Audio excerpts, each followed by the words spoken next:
Well, everybody, this is our first attempt at a video presentation of the No Nonsense Roundtable. Usually these things are on the radio first, and then we make videos out of them. This time we're going to make it video first and see where it goes. We have absolutely no idea what we're doing. So be patient with us, but we do have a wonderful guest today. Has become a good friend, and I would say a sort of a confidant of mine, if that's the right word, and kind of a spiritual guide in some way or another, or me and for a lot of other people, as Dr. Desjamebra, is that pronouncing it right? Desjamebra Robinson. Doctor.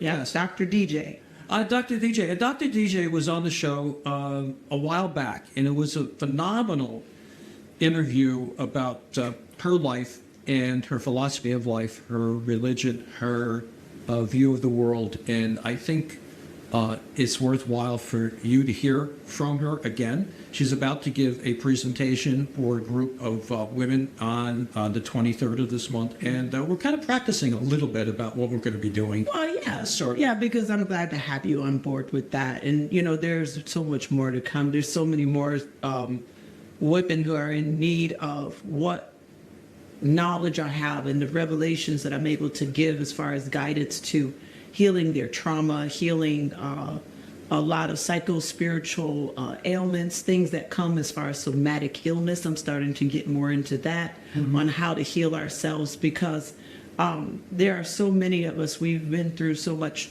traumatic injury that as we continue to grow in life, according to Erik Erikson's theory of adult development, also according to Sigmund Freud, that time, well, you know, just life in itself, it doesn't stop. And it doesn't wait for us to get over our traumas. And so what we have to do is we have to be proactive. We have to be very active, establish healthy boundaries, and have those boundaries taught to us. What I'm starting to get into right now is that when we think about germline reprogramming, and when we think about genetic and generational trends, right? We start to realize that a lot of these coping mechanisms were not handed down appropriately. Sometimes the people that we thought were supposed to train us and help us to develop ended up becoming more of the perpetrator of trauma. What I am doing now that I'm in what I would call a middle of midlife for myself, I'll be turning 45 this year, so I'm kind of glad if I plan on living to 90, I'm close to that midpoint, right? And so what I'm trying to do now is, as I am resolving many of the traumatic dilemmas that have happened in my life, I'm also trying to help other women get to this place as well. Because the generation that I actually come from. So we would be considered Zennials, which is not necessarily millennials, but not necessarily Generation X. So Zennials are those people who were born between about 1977 through like 1981, 82, 83. And it's kind of overlapped, because what happened with the, from my standpoint and from the research that I've done, and I make this as part of my theory, is that when the crack cocaine hit the black neighborhoods in the 1970s, 1980s, and became very much more prominent during the Reagan era, during the Clinton administration, when those drugs began to captivate minds and remove parents from the homes, the children of that generation were traumatized. Let's talk a little bit first about your path in life, because it seems like there's things that happen in your life that you have overcome. Oh yeah. And how did you do that? The matter of faith, matter of just grit? I mean, tell me about that journey that you had. Well, the journey is outlined in my book, of course. Thank you for mentioning that. You know, shameless plug. I hope this helps someone, right? It's available on my website. And I talk a lot about how I give a pretty brief synopsis about a woman who comes into a congregation, right, in the black church culture. And this woman is broken. I mean, she's broken. She's broken down. She's been broken down by life. She's been broken down by a sense of victimization that was passed down from her mom.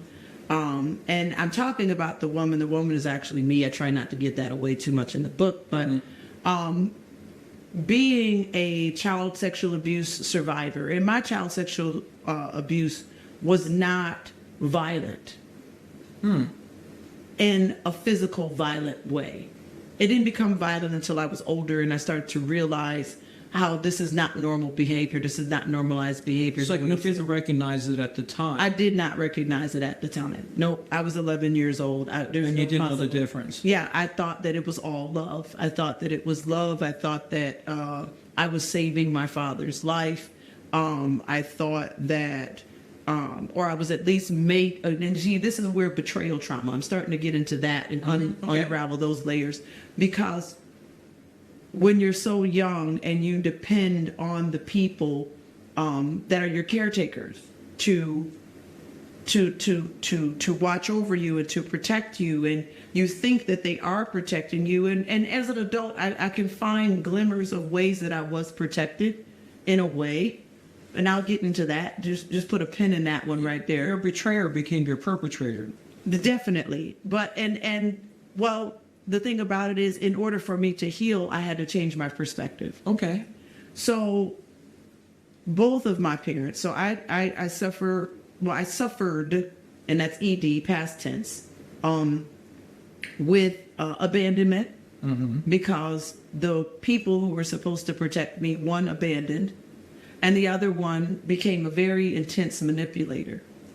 A lot of times with childhood's sexual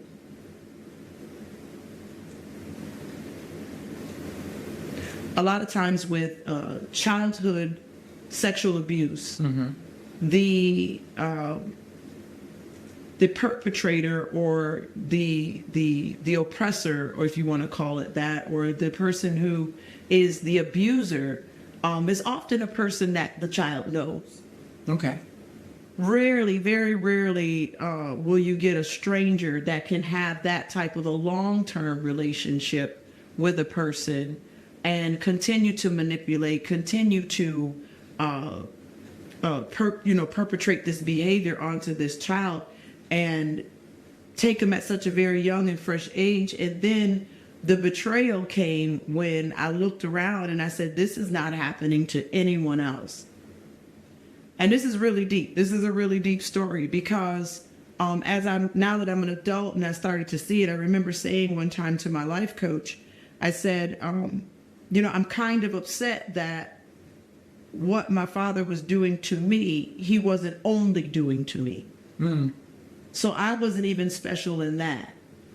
And a lot of times, and I know it, people might say, oh, but it makes perfect sense, because sometimes you want to believe that you are the only one. And when I had to realize that I was not the only one that was being treated like this, I was not the only, but I was the closest one, because I was made to believe that this was normal behavior. And it makes you struggle. You struggle. Well, you do. What kind of compels the question then is that they say that people who do sexual abuse, they groom the child, but the grooming was so much easier if it's somebody that you know and love and trust already and live with. Yeah, right. Because this was not my father. My father was our primary source of care. Yeah, and so in that, right, I had villainized my father for such a long time. I villainized even my mother, who's still living, for the abandonment, for not protecting me, for actually more or less blaming me for what was happening. So she knew. She knew. And rather than, and a lot of times that happens in those type of when the parents are now traumatized. So when I started recollecting and I started going into generational trauma and how that trickles down, I realized that my father was raised in the back hills of Harlan, Kentucky. Well, hey, there's a lot of incest that goes on in those types of places, right? In those Kentucky places, in those backwoods. And then with my mother being 15 years younger than my father, she probably suffered the same levels of manipulation. So now that I'm older, I no longer can live with a victimized mentality. And I'm starting to listen a lot more to Eckhart Tolle, who, was talking about the not being a victim and not having this victimized mentality. The reason why I say that now is because if I'm not the victim, then that means that you're not the villain. Mm-hmm. And I think that that principle can be applied even to some of the race relations that go on in this country. As far as we, as a Black culture, we victimize ourselves and then villainize the other cultures that we say it's because of them, it's because of them, it's because of them. Well, after a certain point, you're choosing it. And you're choosing to remain a victim of circumstance when you have the power now to not let those circumstances be present in your life. So I had to realize that I'm not a victim anymore. I've been victimized, but I don't identify as a victim. I think that's an important thing for people to comprehend and understand about about people like you, because there are people that get knocked down and they stay down and they become somebody. They identify themselves as somebody who's a victim, and as long as you stay in that general state of mind, what you seem to be saying is that you're never going to progress. If you stay in that state of mind, you get stuck and you end up going around a mountain. And I relate this in theology and in as far as our biblical narrative, the oppressed children of Israel who were exodus, right? Their exodus from Pharaoh, their exodus from Egypt, their exodus from dependency on a government system, their exodus from, all this stuff, and finally having this newfound freedom. It may have been very overwhelming for them. And you have to also remember that they were a very traumatized people because of the oppression. And so it takes generations. And that's what I see in that story now, is that it takes generations for an oppressed people to rid themselves or shed themselves of victimization. And so they went around this mountain 40 years in the wilderness. Well, that's about a generation and a half, because every generation, if we mark it in a timeline, is 25 years. So 50 years would have been 2 generations, right? The Bible depicts it a different way. I think there were a couple of generations that were actually birthed in that. And so what ends up happening is that, the moral or the principle of it is that you can find yourself going around the same mountain, the same hill of beans, if you will, right? You can find yourself going around the same situation. You've been here before. For 40 year after year, you've been here before, and you're putting yourself in this very vicious cycle of victimization.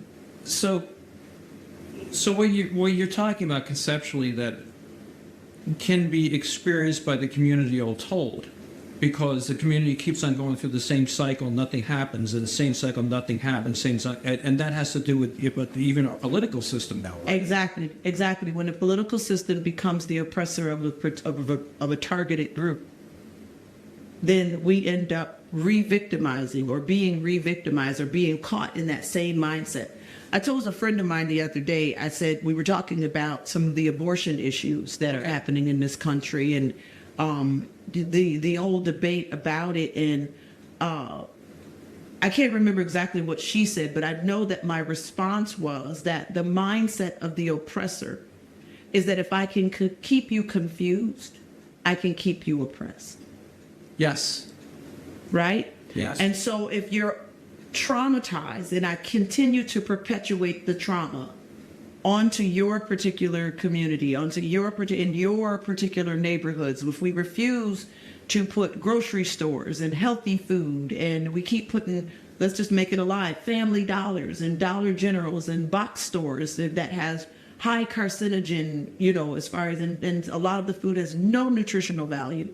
I continue to re-traumatize your community and remind you that you're in a impoverished state, that you are poor, that you are oppressed, that we will not help you, but we will only seem as though. And so what happens is that mindset becomes generational, and it's passed down.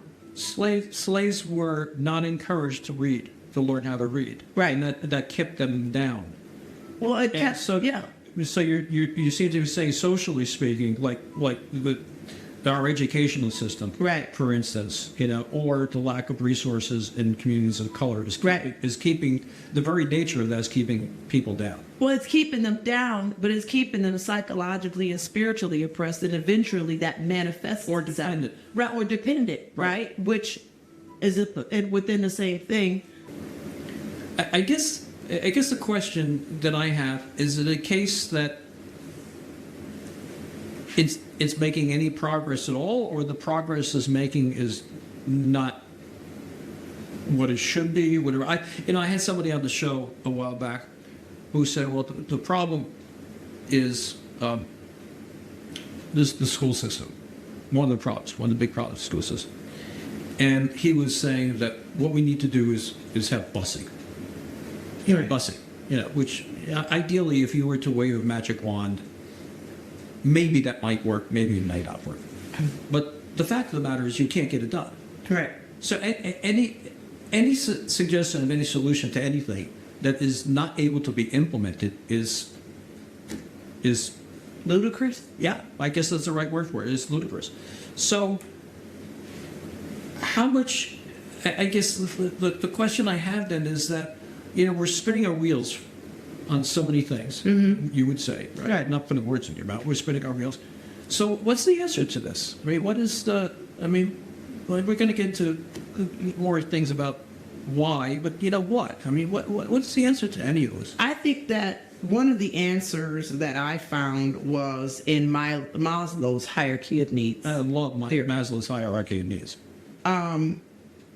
The hierarchy of needs has that we have physiological needs, and then we have safety and security needs, then we have emotional needs, and I don't want to do them any injustice because I'm just kind of pulling this out, but it is, it's on page, It's on page 71 in this book, I believe, yeah. And so, nope, that's not the right one, it's 70, here we go. So Maslow's hierarchy needs that's on page 80 of this book. We have our basic needs, then we have psychological needs, and then we have the need for self-fulfillment. Accomplishment, self-actualization. I think what happens then is that systems are put in place to prevent us from reaching that place of self-fulfillment, reaching that place of self-actualization. Again, the mindset of an oppressor for me, or what I came out with, is that if I can keep you confused, I can keep you oppressed. Or now here's the flip side, if I can keep you focused on just your physiological needs, right, and having those met, and if I can put what they call, I guess, a doorkeeper, right, in the medical systems and in the school systems, so that your psychological needs seemingly are being met, but they're not being met because you never ever get to the place of self-actualization. One of the needs that is in that psychological need is what Gabor Mate, Gabormate, with the little accent on the end. He says that we have a need to be connected and we have a need to be authentic. And if I have to compromise my authenticity of who I really am, who I truly am, and conform to a way that someone else thinks that I should be, or even to what my oppressor may think that I should be, and I say that in the sense of being a survivor of childhood sexual abuse, whatever the role is that you need to play, especially when you're dependent on that person to provide your needs. Am I making sense? Yes, you are making a lot of sense. And I'm a big believer in Maslow. I learned it when I was in college and carried the concept through my business career. Right. And the basic tenet is that everybody has anxiety about something. Everyone. And the more successful you are and the easier your life is, the more ethereal those things are. I mean, somebody in the Ukraine is not worried about pronouns. Let's say. You're right. I mean, they're getting. I mean, God forbid. I mean, there are people trying to kill you. Right. And that is very important here. Right. As the society gets to be more successful, and you move up that ladder. Maybe you're not in one of those communities. Right. You're concerned with other things. It might be giving you the same anxiety, or they're close to the same anxiety, but they're really not. They're not life-threatening. They're not. It's not depriving you of oxygen and water and the ability to survive. Right. You know, so these are not equal. At least this is what I hear you say. This is what I think I hear you say, is that these are different circumstances in different communities that really can't be related to for because we're in our own silos. You know, we're in our own communities that may not have those same problems. Well, trauma or traumatic injury is a problem for no matter, it goes across societies. And because we know that, because of the way that we handle one another, because of what we call genetic memory, what we call germline programming. And so with that, as far as silos, I had to realize that, and one of the things I would say, you know, toward the melanated community, and I say it that way very, very carefully, those of us who have more melanin in our skin than others, that I would say that in that particular concept, that the same way we have genetic trauma that has been passed down to us, people with less melanated skin also had genetic trauma or genetic memory that has been passed to them, and the way that they cope with it. And maybe it is to become or to put themselves into these political places so that they maintain a sense of power and control. Because after I was listening to Eckhart Tolle, he said that when we have severe complex trauma, or I don't know if it was Eckhart or it was another person, but he talked about complex trauma, and he talked about how when people are dealing with complex trauma, one of their coping mechanisms is to recreate a place of their comfort. And so and then also they have to have a sense of superiority. And so now when I look at people who must have a sense of superiority, I say now to myself, there's some complex trauma there. And the complex trauma may not be of that person's generation. And may not be of their person's grandparents, because the thing about trauma is that it's passed like addiction. Yes. Right? It's passed like addiction, and so it can pass down to the third and to the fourth generation. So we're talking about generations of people who have dealt with 4 generations ago a complex traumatic event, and now are passing that down. And if you have in the Black community, from what I understand, during those 80s, there was a lot of teenage pregnancy. So we had a generational overlap.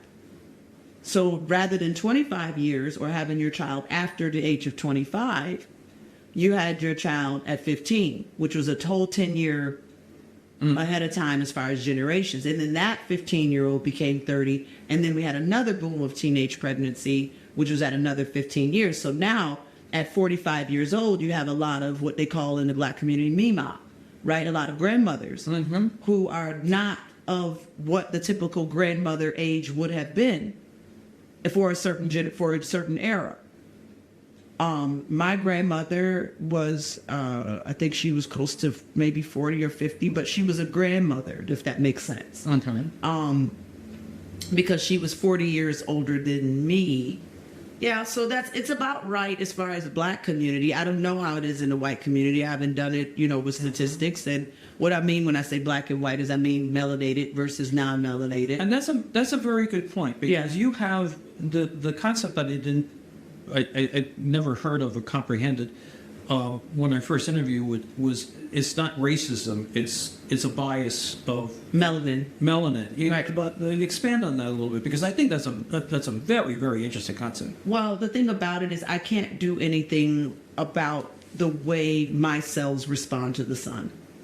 It's just embedded in my DNA. Of course, people from that are further from the equator have lighter skin. They don't have as much melanin, don't have as much of a need for melanin. I'm sure that if after thousands of years of living in a specific territory, your DNA adapts to the needs of your body. Now, mind you, I come from people who lived closer to the equator. Africa is dead smack in the middle of the earth. And so no matter how far up north or how far down south of Africa you cannot get away from the sun.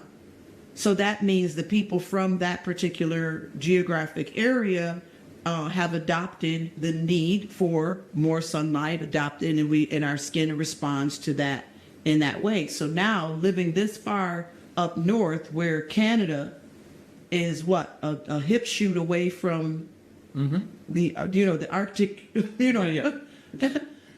where it's very far from the sun, right? I'm not getting some of my needs met that are genetically in my body. And so what I say about that is I say that you have people that have a need for more melanin, and then you have people who don't.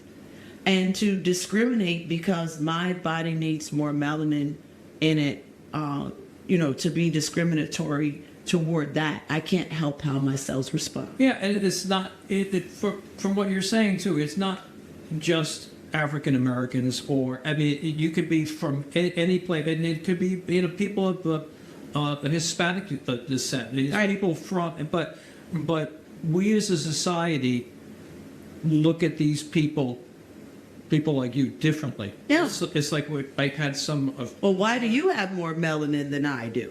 Or why do you have less? Yeah. But you tend to group people. It's not. And the other thing is that most naturally it's been harder for people that have a different skin color than Europeans to assimilate. Mm-hmm. I mean, we Italians, had it rough. The Irish had it rough. Yeah. We were able to assimilate because our skin, you can't tell. Well, something happens. Where. Right. Yeah, and you assimilate it, but somebody had to be at the bottom, and that was the coping mechanism. Because, like you said, the Italians had it rough. They have their sense of trauma. They had a traumatic injury that happened to a specific society of people in somewhere in the timeline of history, and that continued to perpetuate, and that concept and mindset continued to perpetuate down throughout the generations. What I feel that causes mental illness is when we either find ourselves on the extreme end of either pole, if we are over villainized or over victimized. And that's why I say that if we take away the victimization, and I can only say that from my experience, then we take away also the villainization. And now whoever is on the villain side, whoever that is, because everybody is looking across the board as I'm the victim and you're the villain, because it's more comfortable to be the victim. Oh, poor me, woe is me. But not realizing that villains, when you look at, I'm a huge Marvel comic. I used to be a DC fan. When you look at Batman, his redemptive violence was in response to victimization. His parents were shot in an alleyway. But the Joker, who was probably dealing with his own set of trauma, was thrown into a chemical tank. And so he terrorized the city of Gotham. But that was his way of dealing with his trauma, right? Well, to assimilate. The concept we talked about the last time too was the difference between fault and responsibility. Yeah. I mean, there's things societally speaking, and I'm going to editorialize a little myself right now. But sure. There are things that are caused in society. We don't have any responsibility for this. What happened 500, 600, 700 years ago, that is not our fault. However, that doesn't mean it's not our responsibility to do something. Because if you say that the arc of progress should be towards more fairness and more equality among people. There are very few people who are going to say no to that. I mean, everybody wants to do that. Whether they want to participate to one level or another, I mean, that's motivating people is another story. Right. But when you start, and like you said, when you start villainizing people, right. Yelling at people is a very poor way to motivate them. Oh, yeah. And once you start vilifying people and saying, well, we're here now because this happened 500 years ago, and I get that. Now, I don't do that. That's not helping. Because saying this is where we are now. Right. I don't care. I don't care who did it. Okay. the mess has got to be cleaned up. Let's all get together and forget about this and clean up the mess. I mean, maybe I'm editorializing a little too much on my own.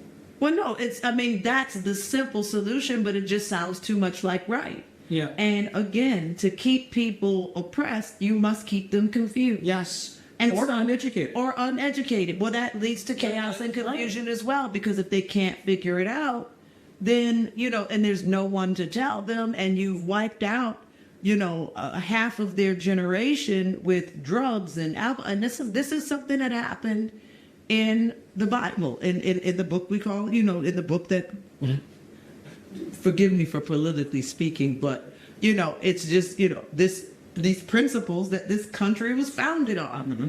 Well, it makes me question which side of the line are the principles. Mm-hmm. Because Pharaoh made a decree and wrote it into legislation that every male Hebrew child that came out of a Hebrew woman was to be murdered at birth. It was a mass genocide. Talk about trauma. Think about the women whose babies were murdered before they were even able to exit the womb. Well, it's the same as what we have today when we talk about abortion.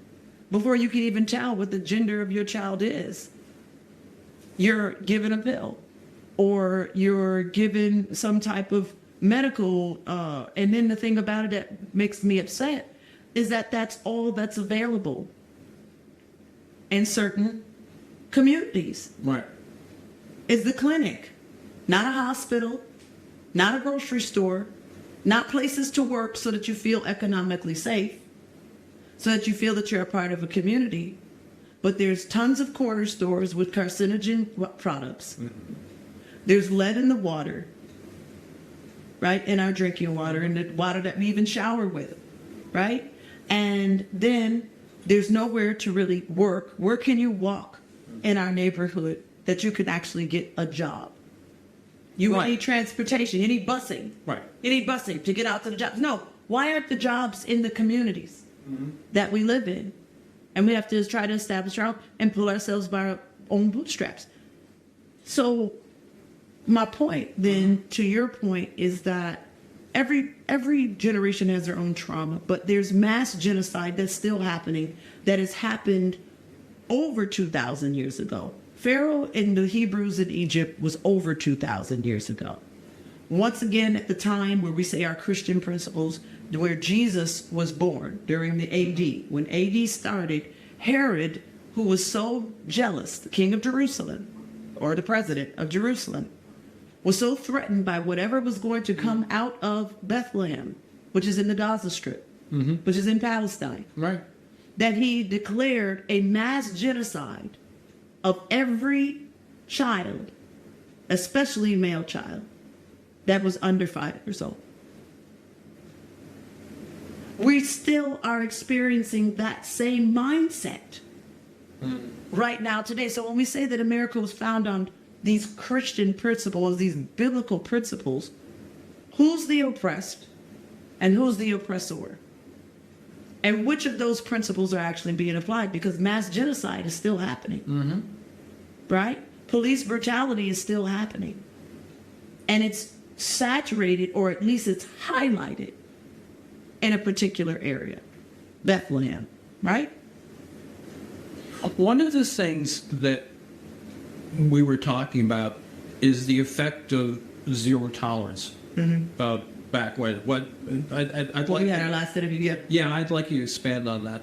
I mean, to re-explain what that had to the family structure in these communities. You mean as As far far as the as drugs. when the drugs, yeah. So when the war on drugs, from my perspective and the research that I have done, and I'm open to more research, because my uncle, he gives me a different perspective. He says that the drugs were so bad that they had to call the police because there was no one else to call. But my pushback on that was that, prior to that drug era, we policed our own communities through the Black Panther Party. We had food and share in the commonwealth, and within our communities. People, when Xerox and Kodak were in the actual city, there was economic stability among Black families. The one quote that gets me all the time is that what happens in those communities where they remove the jobs and with the inability for fathers to be able to work, to support their families, and then they look for something to self-medicate. Because remember, drugs and addiction is just a form of self-medicating to deal with the trauma. So something traumatic, maybe it was the riots, maybe it was, the way that we were being oppressed, or maybe, I don't know what it was. I have to do a little bit more research. But with that, the no tolerance or the zero tolerance, where Joe Biden he's been a senator or in politics as long as I've been alive, right?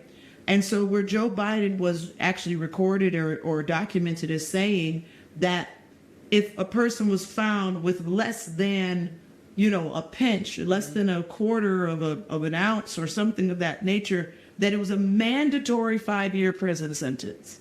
No tolerance removed fathers from the homes because they had addiction. So we didn't have mental health clinics. There was no, they didn't treat it as a mental health crisis then. It was criminal to be traumatized. It was criminal to try to find ways of coping with your trauma, that they're removing, that you're getting laid off from jobs because they're moving out from the city and you don't have transportation to get there. Which left a burden on the women. Huge burden on the women. And so the government steps in, and this is just from my purview. The government says, well, we'll help you, but we'll only help you this much. And the father can't be in the home. A mass incarceration of men who were on drugs. And I don't know how it spread so fast. It may have been something or has something to do with again, remember, that in the 80s, it was only maybe 2 or 3 generations from the 40s, from the 60s, right? Where men were sprayed with water hoses. And so some of that could have been some genetic trauma that residued with the men. And to be treated that way and ostracized, re-victimized again by having everything removed from our communities and the men not being able to be men. I mean, tell a man he can't be a man and can't provide for his home. Yeah. That's got to do something psychologically to that man. You're right. So now the women are frustrated, forced to work, no longer can be home for the children. And can't support children. Can't fully support the children because if they get any assistance from the government, well, first of all, they weren't being hired in that manner, right? And we can't get jobs that pay us equal pay, the same as the men. So we have to make ends meet on a lower wage, same amount of hours, and raise our children, and the men can't be in a home. And if we want to get any government assistance, we can only make so much.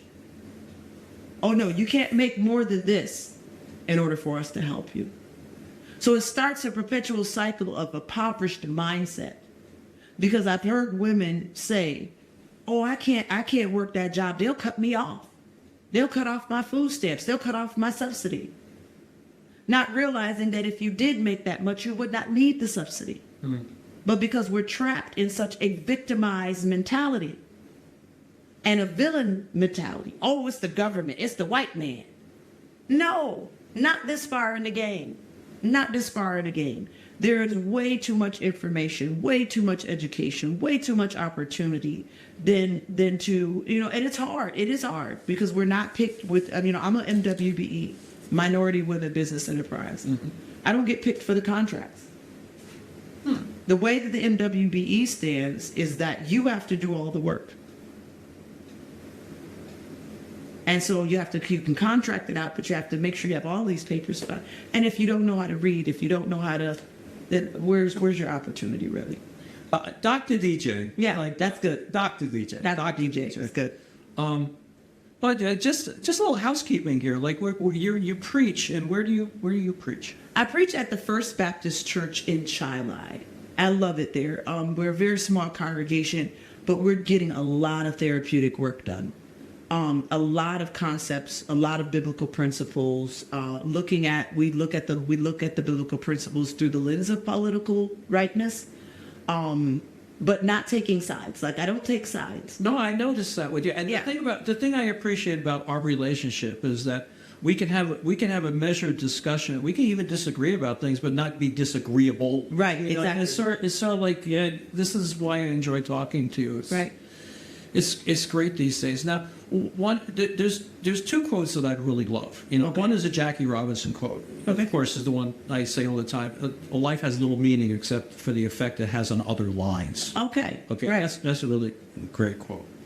And I think you subscribe to that. I think people listening to this or people at one of your lectures would subscribe to that. Yeah. But there's Because we hope it helps someone. yes, yes, which you can get on. Which you can get on. yeah, so a little retail. Right, little retail. Where can you get this? Okay, so they can go to my website, drdjrobinson.com. Okay. /products, and they can find it there.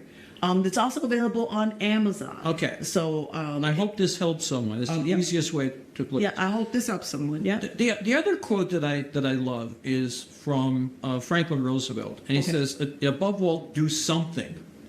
Do something. Do something. Okay. So going out and preaching, Right. or having meetings with groups of people, Yes. and talking about your story, okay, it's wonderful to hear. What should people do? What would you suggest people do? Well, the doing comes from self-actualization. Mm-hmm. And so the first thing I would tell them to do is to find your purpose in life. Find out who you actually are. Throughout my preaching since the resurrection, I've been talking about Jesus of Nazareth and his life, and the fact that he understood when you hear. So now with the scriptures that say to me, where Jesus says, "I'm going to be about my Father's business," right? He says that a lot to his disciples. He says, he says it even when he's answering the politicians, even when he's answering the Pharisees, the Sadducees, the kings. He says, "I'm doing what my Father wants me to do," which lets me know, in the form of putting that up against the lens of Maslow, is that what he's doing is what his purpose is to do. He's accepted the fact that his life is traumatic. He's accepted the fact that, they tried to stone his mother when she was pregnant with him. He's accepted the fact that they killed his cousin, John the Baptist. He's accepted all of these things. And while he could be a victim and have a victim mentality, his resiliency is that I'm still going to be about my purpose. I know who I am, and I know what my purpose is. And I think that is the doing that we must do individually before we try to do anything collectively. So knowing your part in society, knowing who you are, adds to the fact that before you can do anything physical, before you can do anything physiological, before you can do anything, you will have to have met those needs for yourself first before you can meet the needs of others. Here's the quote: "Love the Lord your God with your heart, soul, your mind, and your strength. And then love your neighbor as yourself." I cannot love my neighbor or do anything for my neighbor if I cannot do it for myself first. And I think that the one thing that we do have control of, I'm reading a book called Boundaries by Dr. Henry Cloud and Dr. John Townsend. And the theme that has resonated for me with that is that we have to have self-love first. That's what we can do. We say the serenity prayer: "Dear God, give me the serenity to accept the things that I cannot change and the courage to change the things that I can." Well, guess what? I can change whether or not I identify as a victim. I can change whether or not I'm going to hold a society that doesn't have as much melanin in my skin hostage for 500 years, right? Or I can realize that this is the time for me to change the narrative, and that's what I can do. I can find out what works for me, what gives me life, and I can focus. That's what we need to do, is focus on that very thing and do that thing. And with the Henry Cloud book, Cloud and Townsend book, he says that giving a no to what you know you cannot do is actually giving love to that other person. And if I know that it's beyond my limitations, rather than me being bitter and angry and sorrowful and hating and villainizing the person that I've said yes to, I'd rather say no and let them move on. It's like this: if you invite me to dinner, hey, DJ, we want you to come to dinner at 6 o'clock. And I said, well, I'm going to try and make it. I think I'm going to do it. And I never show up. And I knew I couldn't do it. I knew I didn't want to go, didn't want to make it, you know, whatever the excuse is, right? But if I just say, you know what, no, I can't make it tonight, that's me being loving toward you. Because now I'm not holding you hostage with an expectation. Mm-hmm. And I think that political societies do that. They hold a certain people with melanin in their skin, thinking that that thing is going to come, and we're waiting for it to come, and we're waiting for it to come. And the victimization that I feel that is the most about it is that we're holding our own selves hostage to our own victimization. If we stop waiting on something that will never come, then we can now focus on what we already have.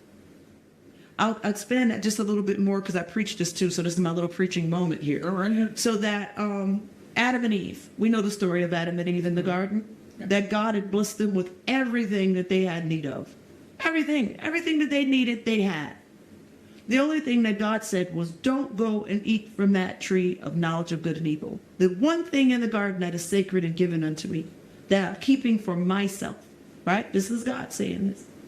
Adam and Eve were, in a psychological understanding, so focused on what they could not have, that they did not realize that they had an abundance of everything else. And then they played the victim. It was the serpent. It was the this. It was the that. It was this. I got a blame game. It was the woman you put here. It was the serpent that tricked me. The serpent said, hey, you know. And so we have to get out of that state. Your mind is blown. Go ahead. No, it is blown because you're talking. I mean, you're talking about Maslow before. Yeah. Not realizing how good you have it. Right. I mean, isn't that the strata that you're talking about? Yeah. That you don't realize how good you have it. Right. And you should be appreciative of that and take that into consideration. Right. Right. Right. Yeah. You did blow up. So that's where I'll end with that, is that, you know, the preaching narrative and the speaking narrative, I'm going to be speaking and I'm open for conferences and things of this nature, you know, to review the book. I'm so thankful to so many of the people that have actually picked me up for, you know, to come and speak to the women, to come and, you know, do these presentations and give this. And that's what I'm doing. It's what gives me life. It's what I found is my purpose. And it's all that I can do. I can't go out and save the world, but I can talk about it and I can research and I can do my part. And that's where Erik Erikson says that when we resolve these dilemmas in life, when we reach the end stages of our life, we can have integrity and not despair. Right. Right? So I'm trying to resolve, as I'm resolving the trauma of my life, as I'm resolving the identifying with victimization, as I'm resolving these dilemmas and gaining the virtue of love and hope and integrity and you know, and peace, you know, and fidelity, you know, generativity. You know, I'm in that stage of generativity, of giving back and making sure that that I don't die with this knowledge in me. Then when I come to my end stages of life, I can say I did everything I possibly could. And I did when Jesus would say, my Father's business. I get it. Amen. Amen. Amen. Why don't you hold up your book one more time? And okay. It's probably easier to search it under Amazon. I hope this helps someone. That's got to be the easiest way to get. And also put the Dr. DJ Robinson on it. And that will generate. Yeah, Dr. DJ Robinson, and it should populate for everyone just that easy. We're friends. We're friends. We're friends. Delight to know you. Thank you. Well, and at that, gang, we have a new YouTube we've never done before. If you like it, let's say you hit the like and share it, and we'll make more. If they subscribe. God bless you. Bye.